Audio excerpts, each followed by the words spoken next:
Riya please.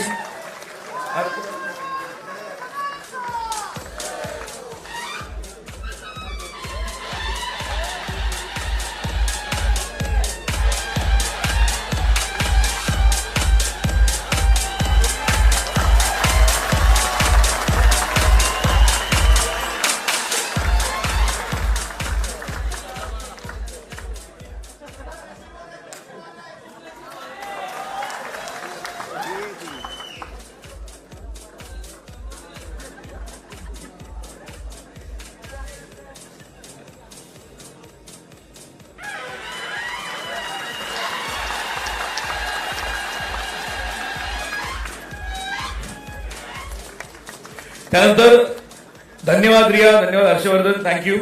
यानंतर the Konkan collective यांच्या गायकांच्या समूहाचा सन्मान करण्याची विनंती राजसाहेबांना करतो. बहारदार असा कार्यक्रम ज्यांनी सादर केला. महाराष्ट्राची परंपरा सांस्कृतिक दृष्टीने अजरामर करण्यासाठी हा जो हातभार त्यांनी या संगीत क्षेत्रात लावलेला आहे, द कोकण कलेक्टिव्ह.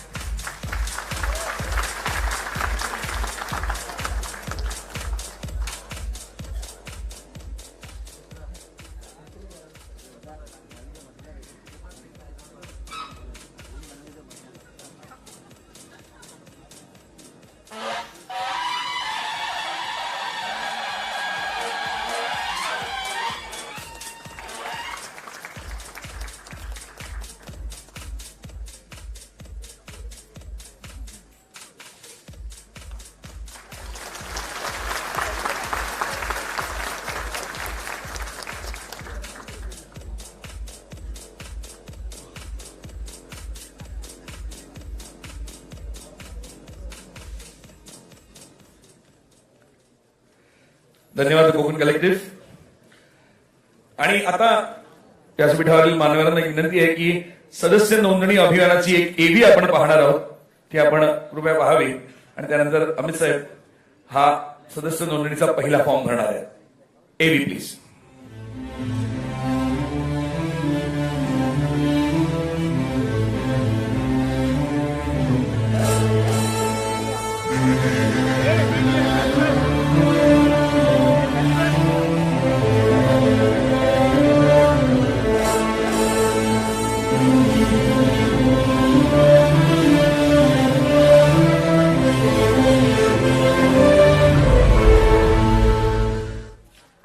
मगाशीच आपण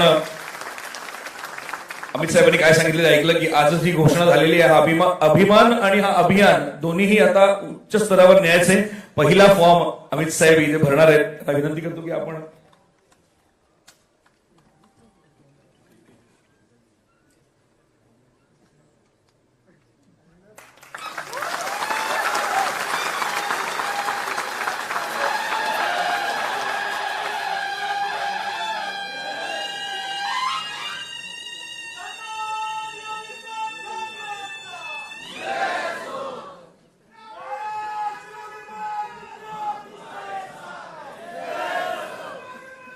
मी विनंती करतो सन्माननीय श्री राजसाहेब ठाकरे यांना की आपण मार्गदर्शन करावं.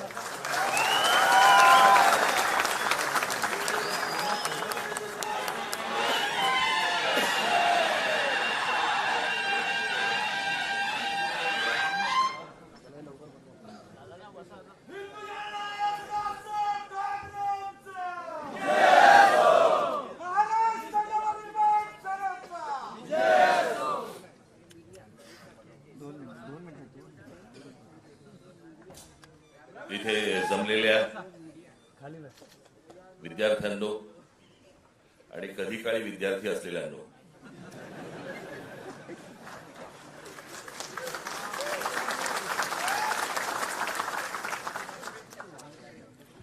हे लाईट जरा बंद करता येतील का, कमी करता येतील का? हे समोरचे हे हा पण हा बंद, हा आणि हा बंद करा पहिला. हा हा वरचा करता येईल का? हा बस. साहेब दिसत नाही, लाईट पाहिजे. बघायला आलात का ऐकायला? पण कमी कर रे भाऊ, मला डोकं दुखायला लागतं. आज विद्यार्थी सेनेचा वर्धापन दिन. खूप वर्ष झाली माझी राजकारणाची सुरुवातच ही विद्यार्थी सेनेतून झाली आणि त्याच्यातलं काम करत करत करत करत घडत घडत घडत घडत आज इथपर्यंत आलो. अमित आणि त्याचे सगळे सहकारी उत्तम काम करतील अशी अपेक्षा आहे, आशा आहे.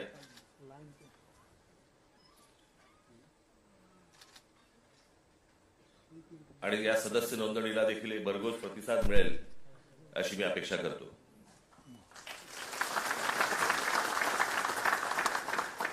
आज एवढ्या मोठ्या आंदोलनानंतर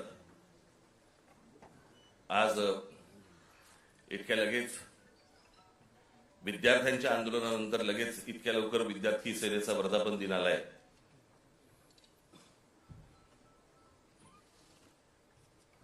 हे विद्यार्थ्यांचं आंदोलन का झालं, कशासाठी झालं हे आपण बोलूच.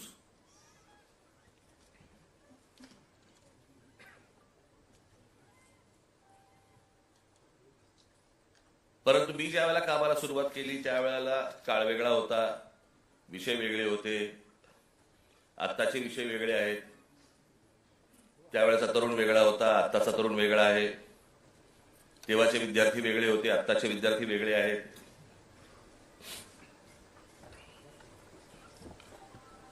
आम्ही जो काळ पाहिला तो टेलिग्राम पासून ते इंस्टाग्राम पर्यंत पाहिला.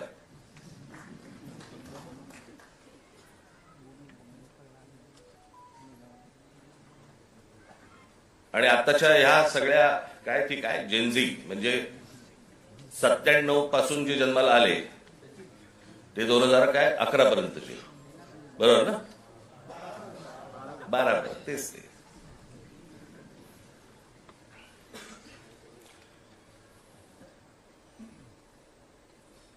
या मुलांचं म्हणणं काय, या मुलांना काय हवंय? आपण हे जेनझी करतोय. इंग्रजी बोलणारी फक्त जेनझी नसतात. माझी विद्यार्थी सेनेच्या सर्व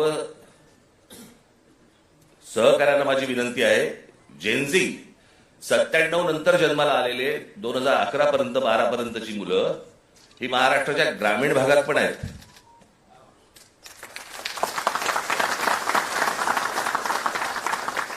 मुंबई पुण्याचे दिल्लीचे फक्त जेनझी नसतात किंवा नाहीत. या मुलांच्या अपेक्षा काय आहेत, आशा काय आहेत, यांना काय हवंय? मला असं वाटतं ही गोष्ट समजून घेणं गरजेचं आहे. काही जुन्या ज्या काही भ्रामक कल्पना ज्या होत्या मला असं वाटतं त्याही आता आपण सोडून दिल्या पाहिजेत. आमच्या काळामध्ये आम्ही त्यावेळेला लहान असताना आमचे आई वडील सांगायचे, डोक्याला रात्री झोपताना तेल लावत जा, बुद्धी तल्लख होते. एका माणसाने आयुष्यभर केसाला तेल चोपडलं पण बुद्धी नाही आली.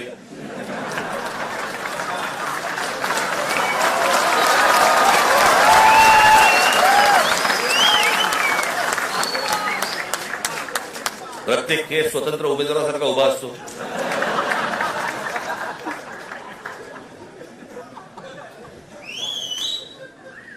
आणि हे म्हणे शिक्षण आणि तंत्रज्ञान मंत्री.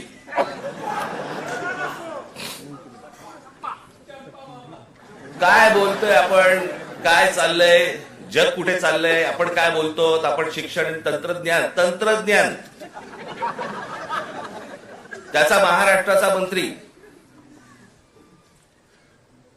दगडावरच्या काय फुटप्रिंट्स, त्यांना फिंगरप्रिंट्स म्हणायच्या होत्या,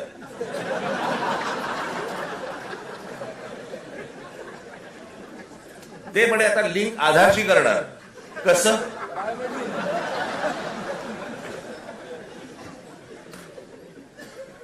मला चंद्रकांत पाटलांच्या मेंदूवरचे मला फिंगरप्रिंट्स बघायचे.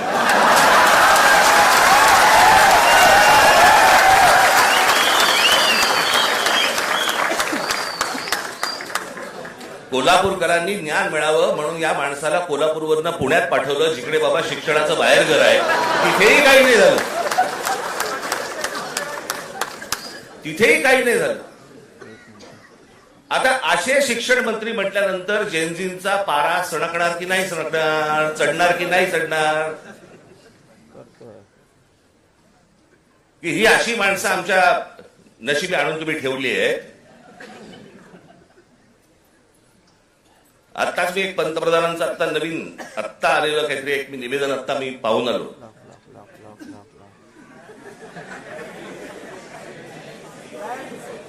ज्यात त्यांनी असं सांगितलेलं आहे की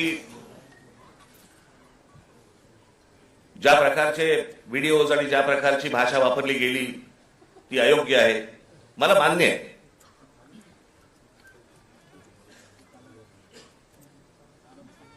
कोणाच्याही बाबतीमध्ये अशा प्रकारची खालच्या थरातली भाषा ही वापरली जाऊ नये, हे मला 100% मला मान्य आहे पंतप्रधानांचं. मला पंतप्रधानांना फक्त एवढंच सांगायचंय, हे तुमच्या पक्षातल्या लोकांना पण सांगा.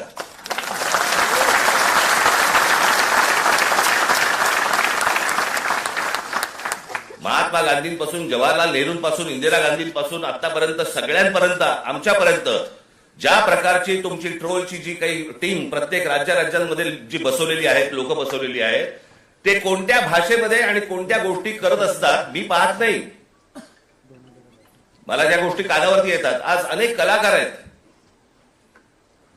महाराष्ट्रामधले, अनेक कलाकार आहेत, ते म्हणतात बाबा बोलायलाच नको, काही लिहायलाच नको, इतक्या शिव्या पडतात, इतक्या गोष्टी होतात. ही यांचीच माणसं भरलेली आहेत. मला असं वाटतं पंतप्रधानांनी त्याही लोकांना सांगावं की त्यांनी बंद करावं म्हणून. हे गेल्या 12 वर्षातच सगळी सुरुवात झाली. भारतीय जनता पक्षाचे जी काही ट्रोलच्या टीम्स आहेत यांनी ह्या ज्या गोष्टी सुरू केल्या, याच्यातनच हे ज्याला म्हणतो ना आपण, जे तुम्ही पेराल तेच उगवेल, तेच आलं अंगावर तुमच्या.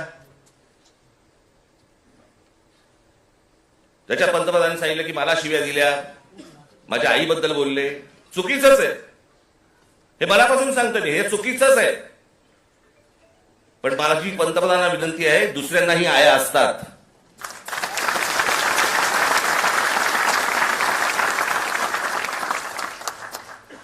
हे तुम्ही पक्षातल्या, तुमच्या पक्षातल्या लोकांना देखील हे सांगितलं पाहिजे की तुम्ही मर्यादा पाळल्या पाहिजेत.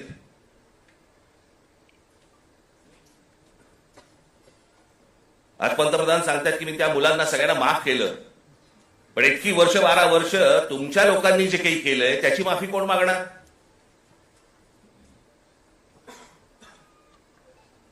जे विद्यार्थी तरुण तिकडे जंतर मंतरला बसले होते, त्यांची डोकी फोडली, ज्यांना लाठी मारले, लाठ्या काठ्या मारल्या, त्याचे आदेश देणारे जे लोक होते ते कधी माफी मागणार?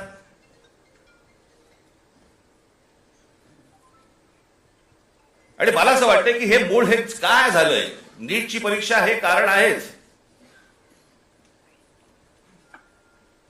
पण हे प्रत्येक ठिकाणी त्याला जो काही रिस्पॉन्स मिळाला, सगळेच काही विद्यार्थी होते, तरुण होते, अनेक जे विद्यार्थी दशेतनं बाहेर आलेले आहेत, अनेक तरुण होते, अनेक तरुणी होत्या. हे का आले रस्त्यावरती? याचं कारण सभोवतालचं वातावरण. आज अनेकांना वाटलं की हे फक्त नीटची परीक्षेचे पेपर फुटले, हे कारण होतं त्या आंदोलनाचं.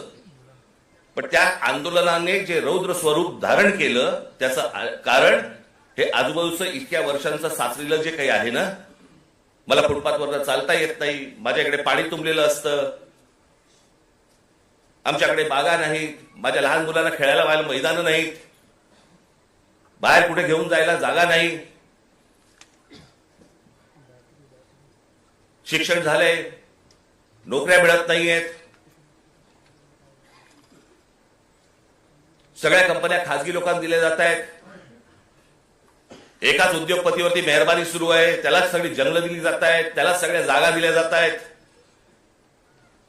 जेव्हा कधी बघावं तेव्हा या देशामध्ये फक्त निवडणुका सुरू आहेत, आमदार खासदार फोडले जात आहेत, 50-50, 100-100 कोटी. डिजिटल इंडिया, तुमच्याकडचे पैसे हे सगळे काय ते सगळे काय डिजिटलाइज केलेत वगैरे वगैरे काय काय काय काय ज्या गोष्टी सगळ्या आता झाल्या. म्हणजे आमदार खासदार फुटतात त्यावेळेला कुठे कार्ड कुठे स्वाईप करतात.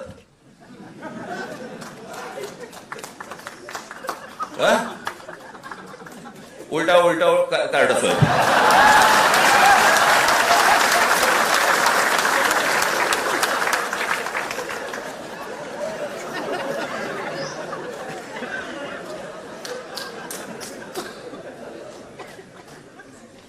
पैसे कुठे देतात मग. हे सगळं जे आहे हे सगळं साचलंय. हे सगळं साचलंय. त्या सगळ्या गोष्टींचा उद्रेक आता बाहेर येतोय. तो येणार, अजून येणार.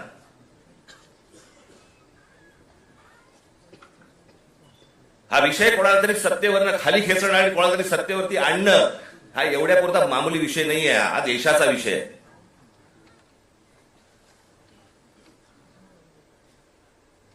हा देशाच्या भविष्याचा विषय आहे.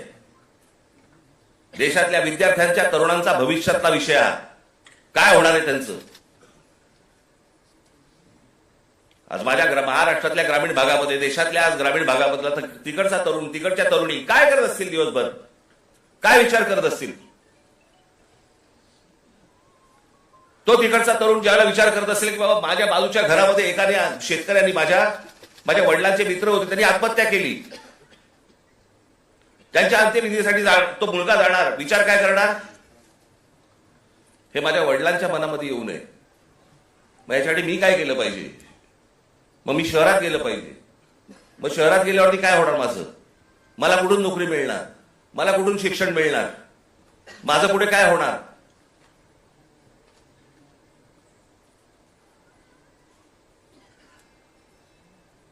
आज शहरांची परिस्थिती बघा.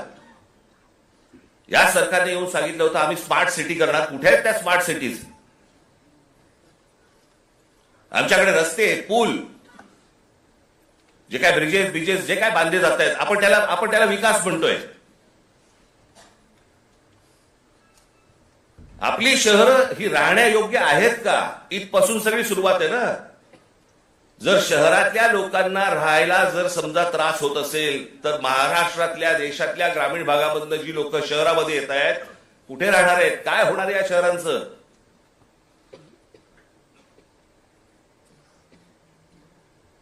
मी आता एक जस्ट तुमच्यासाठी म्हणून एक आकडा म्हणून आणलाय. आजची देशाची शिक्षणाची परिस्थिती हे वर्तमानपत्रांमध्ये आलेलं, हे वेबसाईटवरनं काढलेलं, अनेक गोष्टींमधनं आलेलं, हे त्याच्यातनं मी हे तुमच्या समोर मांडतोय. आजची देशाची शिक्षणाची परिस्थिती काय आहे. देशातील 1,00,000 शैक्षणिक संस्थांमध्ये मुलींसाठी स्वच्छतागृह नाही. 1,00,000. 15,000 शाळांमध्ये पिण्याच्या पाण्याची सुविधा नाही. 2004 मध्ये 8,00,000 शिक्षकांची पदे जी रिक्त होती ती 2026 मध्ये ही संख्या 10 लाखावरती पोहोचलेली आहे. शिक्षक हवे आहेत 10 लाख.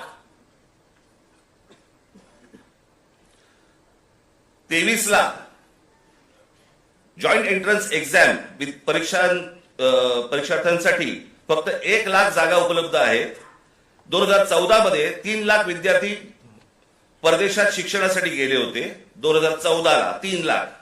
तर 2026 मध्ये ही संख्या 9,10,000वरती पोहोचली. आज इतकी मुलं परदेशात जात आहेत. का परदेशात जात आहेत.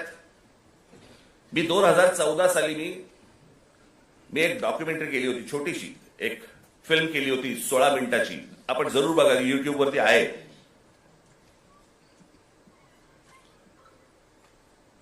त्याच्यामध्ये मी म्हटलं होतं की शिक्षण इथे पण मिळू शकतं, नोकरी कदाचित इथेही मिळू शकते. ही मुलं परदेशात का जात आहेत. ही सगळी मुलं परदेशात जात आहेत याचं कारण सभोवतालचं वातावरण.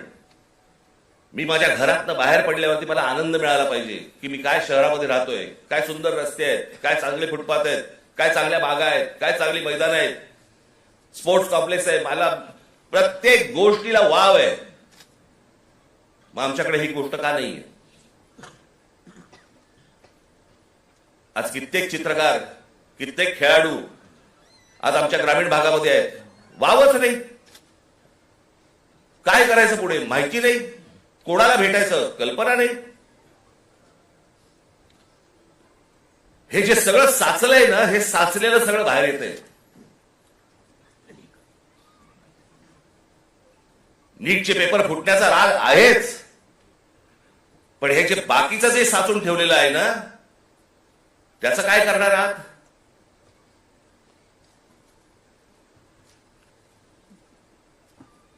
दोन 2014 मध्ये परदेशातील शिक्षणावरती भारतीयांनी, परदेशात जे गेले लोक 2014 मध्ये, त्या भारतीयांनी किती पैसे खर्च झाले त्यांनी स्वतःहून जे खर्च केले, म्हणजे जे आपल्या देशात जे बाहेर पैसे गेले ते किती गेले, तर ते 79,500 कोटी खर्च झाले.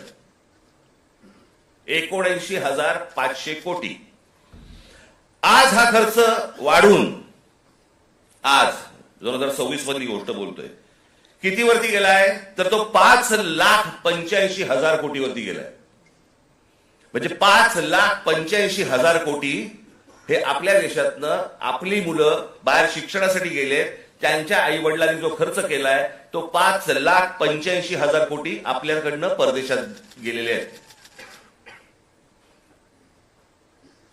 हजारो उद्योगपती, हा आता लोकसभेमधला आकडा आहे, हजारो उद्योगपती आपला सगळा बोजा बिस्तारा गुंडाळून परदेशात निघून गेलेत.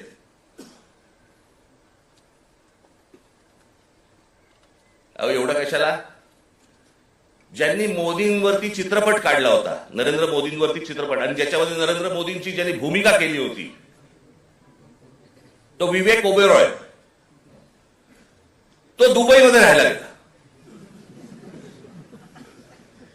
दुबईचा नागरिक आहे तो भारतात राहत नाही. मोदीजींनी खूप चांगलं काम केलंय, मोदीजी देशाला मोठं करतायत, मोदीजी देशामध्ये काय काय उद्योग आणतायत, हे आणतायत वगैरे वगैरे, अशी मुक्ता फळं जी आता केली. तो कोण? आर माधवन ना, तो आर माधवन. विचारा कुठे राहतो हा आर माधवन? दुबईमध्ये स्थायिक झालेला आहे. यांना जर समजा या देशाबद्दल आहे प्रेम, या देशातल्या पंतप्रधानांबद्दल प्रेम आहे, ते विकास करतायत, हा जर समजा ह्यांना विश्वास आहे, हे परदेशात का जाऊन राहत आहेत? हे परिवारासकट दुबईला जाऊन का राहत आहेत? इथे येणार, स्पॉन्सर फिल्म मध्ये काम करणार, गव्हर्नमेंट स्पॉन्सर्ड फिल्म मध्ये, ते धुरंधर बिरंदर, आणि मग इथून करून जाणार परत दुबईला. देशात खूप चांगलं चाललेलं आहे, मी चाललो दुबईला. ही माणसं दुबईला जात आहेत. या मुलांचं काय घेऊन बसलोय आपण?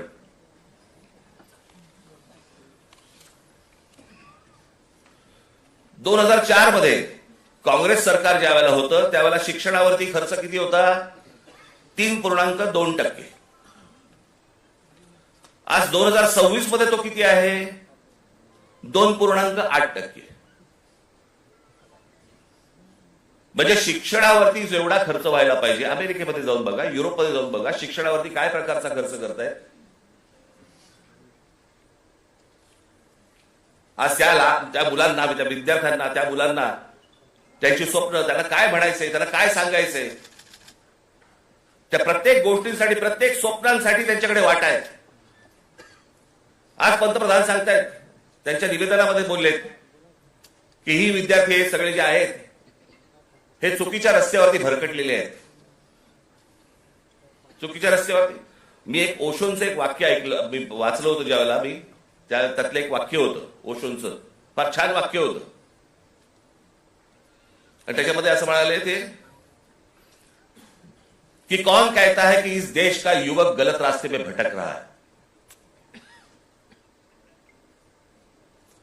रास्ता बनाने वालों ने ही अगर गलत रास्ता बनाया है तो युवकों को क्यों टोकते हो?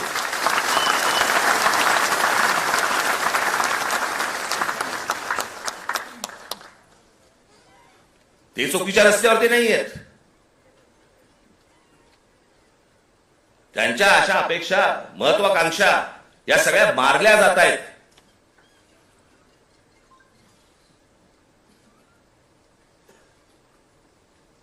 मोदींनी सांगितलं की आज मी म्हणे त्या सगळ्या ज्यांनी कोणी ट्रोल बिल केले त्यांना मी सगळ्यांना माफ करतो. या नीटच्या परीक्षांचे पेपर फुटल्यानंतर ज्या मुलांनी आत्महत्या केल्या त्यांच्या आई वडिलांची कोण माफी मागणार?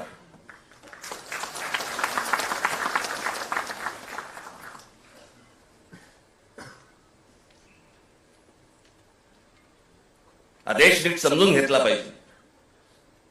विद्यार्थ्यांचं, तरुणांचं, तरुणींचं म्हणणं, मत हे आपण समजून घेतलं पाहिजे. आज तो विद्यार्थी ज्या वेळेला तो हवालदिल ज्या वेळेला होतो त्या हवालदिलपणामध्ये तो जातो कुठे? मग देवाकडे प्रार्थना करायची, मला नोकरी लागू देत, मला काम मिळू देत, मला पैसे मिळू देत, नोकरी लागल्यावर माझं लग्न होऊ देत. त्याची स्वप्न असतात. मग तो विचार करतो की बाबा देवळात जाऊ, आपण देवासमोर नतमस्तक होऊ. त्याच्या लक्षात येतं अरे त्या देवळातच चोऱ्या व्हायला लागल्या.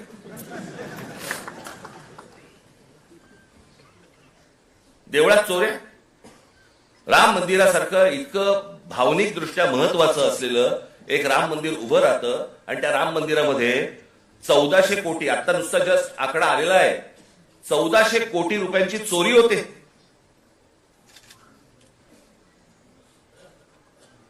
आणि याच्यावरनं सरकारमध्ये असलेले कोणीही त्याच्यावरती बोलायला तयार होत नाही. राम मंदिरावरती मतं मागताना बरोबर गेलात तुम्ही. मग ज्या वेळेला 1400 कोटी रुपयांची चोरी झाली, पंतप्रधान स्वतः एकटे गेले होते, सगळेजण बाजूला उभे होते. स्वतः एकट्याने जाऊन तिकडे जाऊन पूजा केली, प्रतिष्ठापना केली, सगळ्या गोष्टी केल्या. पंतप्रधानांनी याच्यावरती बोलायला नको राम मंदिराच्या चोरीबद्दल? का त्या अयोध्येमधनं एक खासदार निवडून नाही आला म्हणून आमचा संबंध तुटला असं आहे?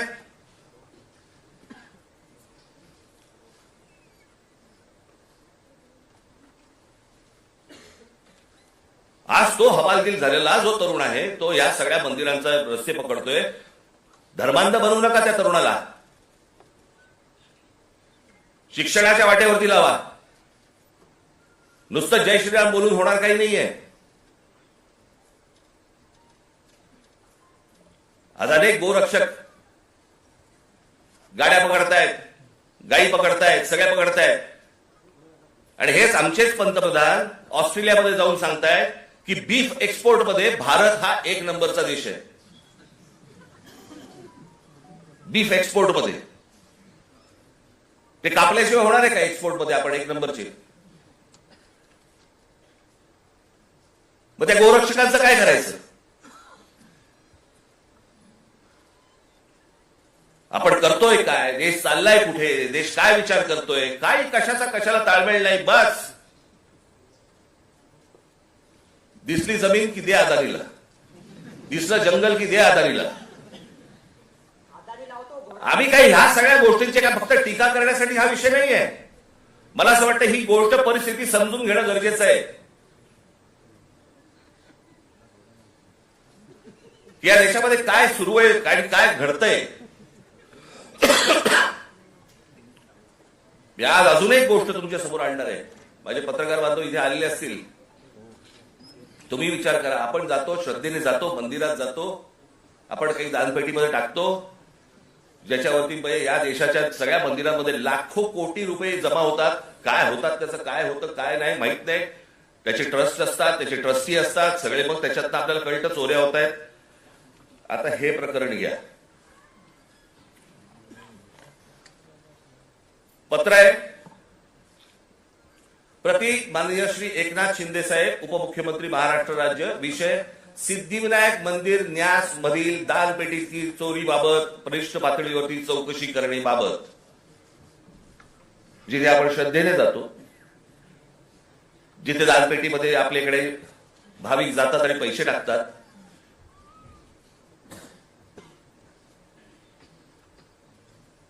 त्याचं कारण असतं ते धर्मासाठी म्हणून आपण असे टाकतो. महोदय, आम्ही स्वाक्षरी करणारे सर्व सिद्धिविनायक न्यास मंदिर प्रभादेवी मुंबई येथील विश्वस्त आहोत.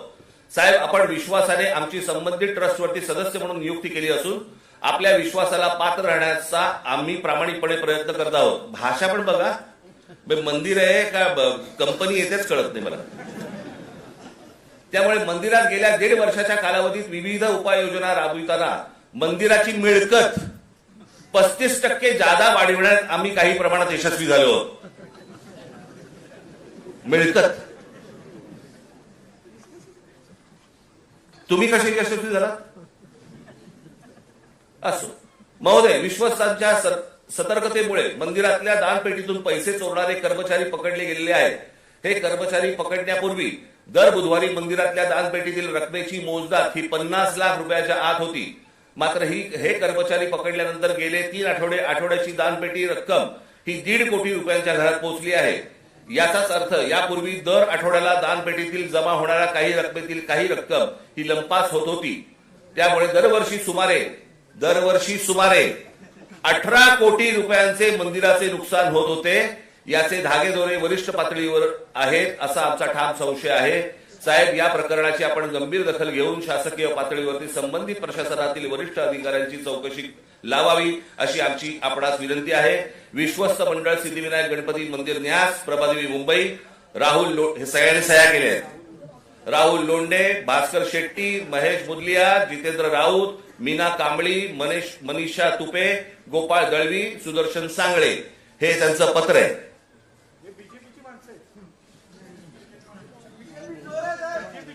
हे सगळं म्हणजे 18 कोटी रुपये दर वर्षाचे सिद्धिविनायक मंदिरामधनं चोरी होतीये.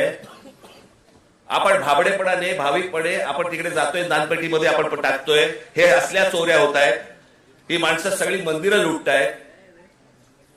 हाच तो तरुण, हेच ते विद्यार्थी परीक्षांच्या वेळेला नोकरीसाठी मंदिरामध्ये जात आहेत, पायऱ्या झिजवतायत, सांगतायत देवाला मला नोकरी मिळू देत, आणि त्याच मंदिरामध्ये चोऱ्या होत आहेत. तिकडचेच विश्वस्त चोऱ्या करतायत. तिकडचीच माणसं चोऱ्या करतायत. हा आमचा धर्म, ही आमची धर्माची मंदिरं. सरकारवरती विश्वास ठेवता येत नाही म्हणून मंदिरात जावं तर मंदिरावरती विश्वास ठेवता येत नाही.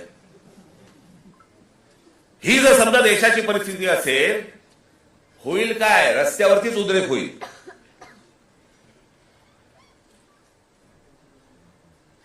राजकारण सोडून द्या बाजूला. मला असं वाटतं या सगळ्या गोष्टींचा सामूहिक देशाचा म्हणून, राज्याचा म्हणून आपण विचार करणं गरजेचं आहे सर्वांनी मिळून. निवडणुका येतील त्यावेळेला विचार करू वेगळा. पण आज काय परिस्थिती आहे? हे का झालं? कशामुळे झालं? हा उद्रेक का झाला? मला असं वाटतं ह्या गोष्टी समजून घ्यायला नको. अनेक बारीक त्याला लेयर्स आहेत, पापुत्रे आहेत. ते पापुत्रे चढत त्याची वडी झालेली आहे. मला असं वाटतं ही गोष्ट सरकारने समजून घेणं गरजेचं आहे. आज मनातल्या तरुणांच्या, विद्यार्थ्यांच्या आशा, आकांक्षा, महत्वाकांक्षा या मला असं वाटतं विद्यार्थी सेनेने समजून घेणं गरजेचं आहे. नोंदणी होत राहील, पण त्यांची ते काय विचार करतायत मला असं वाटतं हे पाहणं गरजेचं आहे. याच्यामध्ये जर बदल झाला नाही, मी हीच गोष्ट एकदा मागे जेव्हा नीटचा पेपर फुटला होता 2016 साली, तेव्हा मी पंतप्रधानांना फोन केला होता आणि त्यांना मी सांगितलं होतं की म्हटलं हे तुम्ही स्वतः ह्याच्यामध्ये जातीने लक्ष घाला या प्रकरणामध्ये. म्हटलं देशातले शेतकरी आत्महत्या करतायत. हे मी 2016ला सांगितलं होतं. म्हटलं उद्या हे विद्यार्थी आत्महत्या करतील, आणि आज तेच घडलं. 21 विद्यार्थ्यांनी आत्महत्या केली.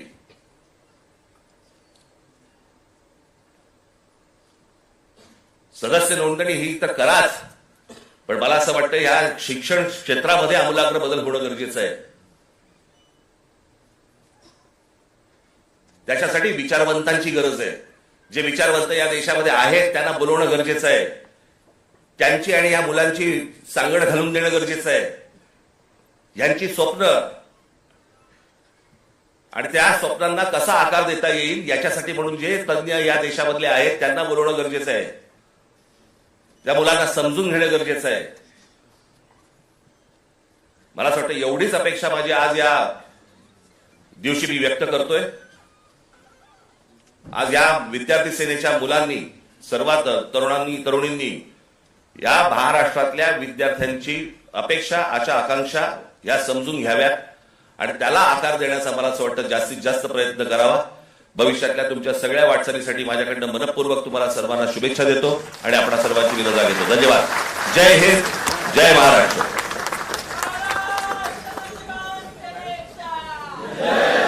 त्यानंतर महाराष्ट्र नवनिर्माण विद्यार्थी सेनेचे सरचिटणीस संदीप पासरी आपणास विनंती करतो की आपण आभार प्रदर्शन करावे. सन्माननीय राजसाहेबांनी वेळात वेळ काढून आपल्या सर्वांना मार्गदर्शन केलं, यासाठी मी संपूर्ण विद्यार्थ्यांतर्फे माझ्या सर्व सहकाऱ्यांतर्फे साहेबांचे आभार व्यक्त करतो. त्याचप्रमाणे इतरही नेते सरचिटणीस हे देखील आज उपस्थित आहेत, त्यांचे देखील आभार व्यक्त करतो. आजच्या या कार्यक्रमासाठी कोकण कलेक्टिव्ह असतील, त्याचप्रमाणे लाईट अँड शेड या रवींद्र नाट्य मंदिरातील सर्व कर्मचारी असतील, ज्यांनी या कार्यक्रमाने सहकार्य केले त्या सर्वांचे मी आभार व्यक्त करतो. धन्यवाद.